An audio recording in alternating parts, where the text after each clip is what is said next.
Est-ce que Baguera peut me laisser Baguera, c'est bien.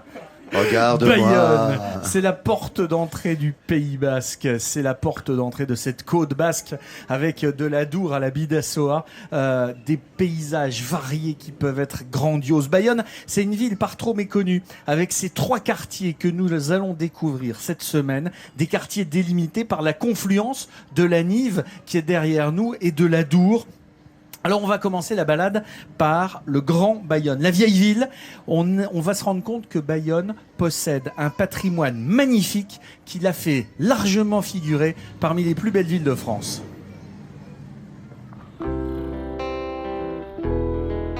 Niché à la confluence de l'Adour et de la Nive, le vieux Bayonne, c'est le quartier historique de la ville.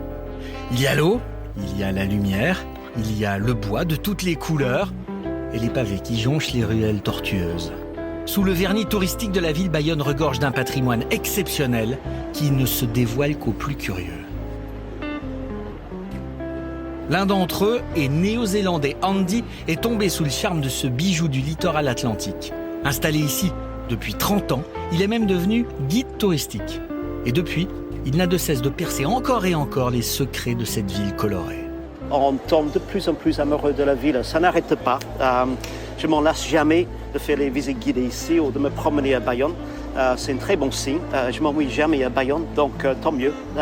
Et surtout, comme je me disais, il y a tellement de choses qui restent à découvrir, à apprendre donc, dans la ville que voilà, ça met toujours l'eau à la bouche. Une curiosité toujours intacte pour Bayonne et un amour grandissant pour ce cadre si paisible. Les oiseaux, la lumière chaleureuse, un patrimoine qui remonte aux Romains. En témoignent ces fortifications militaires de l'ancienne citadelle qui datent du IVe siècle après Jésus-Christ. On voit donc les pans de murs impressionnants avec une tour romaine. Malheureusement, il ne reste que 5 sur la trentaine de l'époque. Mais là, les Romains, visiblement, voulaient se défendre sur cette petite colline qui domine depuis toujours cette rencontre entre les Nives et l'Adour. C'est un endroit stratégique. Bayonne, une forteresse de l'Antiquité, mais surtout une ville de la Renaissance et de l'époque moderne. Ici, Andy nous emmène voir la plus belle façade de la ville, l'hôtel particulier de la Molis, un chef-d'œuvre d'architecture en bois encastré dans un bâtiment de pierre. Elle est intéressante, ce bâtiment, parce que les 2 ailes sont construites en pierre. Vous voyez les méneaux, les traverses de la Renaissance, donc à droite, à gauche. Par contre, au milieu, tout est en pan de bois, plutôt typique de la région. Mais ce qui est très intéressant, c'est que la façade que vous voyez, d'ailleurs, c'est la seule façade en bois sculpté à Bayonne. Ces façades à pans de bois, la cité en a fait son cachet. Et on a entrepris ici, dans les années 90, une grande opération de restauration. Et c'est sur cette petite place que la ville a retrouvé son âme et a repris ses couleurs. Bayonne, autrefois, on avait la tendance de couvrir les façades en bois avec du vieux crépi pour protéger le bois contre les intempéries et la pluie et les incendies éventuellement. Bayonne trésor, Bayonne stratégique, mais aussi Bayonne commerçante. Ici, dans l'artère principale de la rue Portneuf, la ville était jusqu'au XVIIIe siècle couverte de voies d'eau qui servaient au négoce. Et sous ces arcades se concentre l'une des spécialités gourmandes de Bayonne, le chocolat. Alors tu travailles? Ah bah tu viens juste pour le tablage, tu vois, t'arrives juste pile poil. Ah bah c'est bien ça. Un savoir-faire venu d'Espagne au XVe siècle, avec les Juifs qui fuyaient l'Inquisition. Bayonne est du coup devenue la ville du chocolat quelques siècles plus tard. Au milieu du 19e siècle, on avait carrément 34 fabricants de chocolat ici dans la ville, plus que par rapport à toute la Suisse. Un peu plus loin, au bout de cette artère, nous arrivons au cœur de la ville, sur la place de la Liberté. C'est ici, sur les bords de l'Adour, que se situe la frontière entre le Pays Basque et la Gascogne. Et cette délimitation naturelle est sujette à plaisanterie chez les habitants des 2 rives. Les gens qui habitent dans le quartier sont tout fiers de leurs origines gasconnes. Ils le disent parfois en traversant le pont. Tiens, on y va, à Bayonne. C'est curieux parce qu'ils sont déjà à Bayonne. Ah mais non, mais là-bas c'est la Gascogne, ici rive droite, ici rive gauche, etc. Le vieux Bayonne, on peut le traverser en 10 minutes à pas de course, ou alors s'y arrêter pour la vie, comme l'a fait Andy. Un charme au carrefour de la France et de l'Espagne, aux confins des Landes et du Pays Basque, qui opère si on prend le temps de le découvrir. Il était normal que sur une terre de rugby, nous soyons guidés par un Néo-Zélandais. Logique. Et en plus, Bayonne fait partie de ces terres qui ont été longtemps anglophiles. Alors il faut remonter à loin, c'était pendant la guerre de 100 ans. Bayonne a été fidèle aux Anglais à cette époque. Mais en attendant, le point d'orgue que j'avais envie de vous montrer de cette ville, de ce vieux Bayonne, on l'a vu tout à l'heure, c'est la cathédrale Sainte-Marie. Vous allez voir qu'elle a des traits méridionaux, mais c'est avant tout une fille du gothique français. À Bayonne, on ne voit qu'elle. Elle est située sur une butte qui surplombe Lagny et l'Adour, surmontée par 2 flèches de 85 mètres.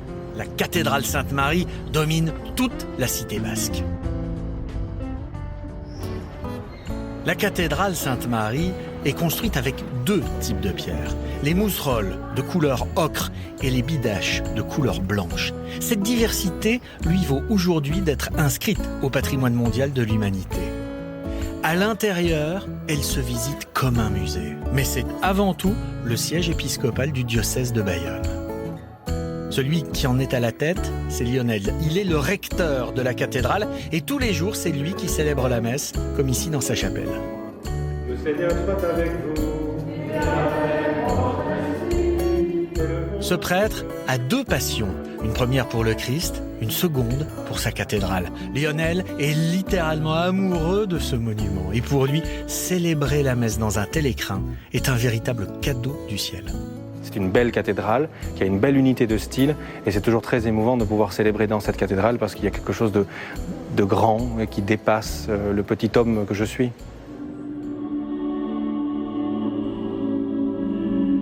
Au cœur de la nef, l'émotion est palpable et il suffit de lever les yeux pour contempler cette merveille d'architecture.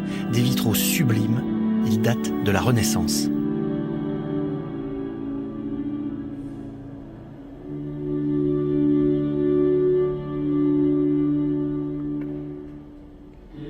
On y aperçoit aussi des clés de voûte richement décorées. Clés de voûte qui symbolisent la période de domination anglaise durant la construction de l'édifice, comme ici avec ces léopards. Et Lionel n'est pas avare en superlatif pour décrire cette cathédrale.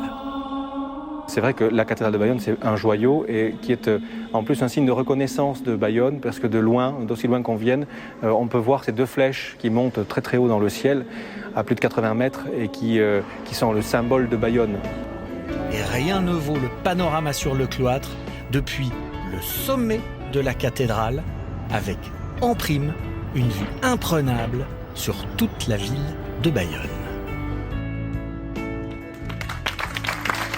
On parle souvent de Beauvais, de Chartres, de Reims, celle de Bayonne avec sa sacristie, avec les décorations intérieures et notamment avec le cloître magnifique, n'a absolument rien à envier à ces grandes cathédrales du Nord. C'est une pure merveille inscrite au patrimoine mondial de l'humanité de l'UNESCO au titre des chemins de Saint-Jacques de Compostelle.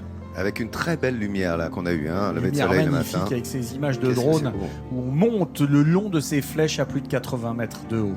Voilà, c'est le phare, comme le disait tout à l'heure Stéphanie. Hein. Dès qu'on arrive ici à Bayonne, on sait où on est et on regarde toujours pour voir où sont les 2 flèches de la cathédrale Sainte-Marie pour se situer dans la ville.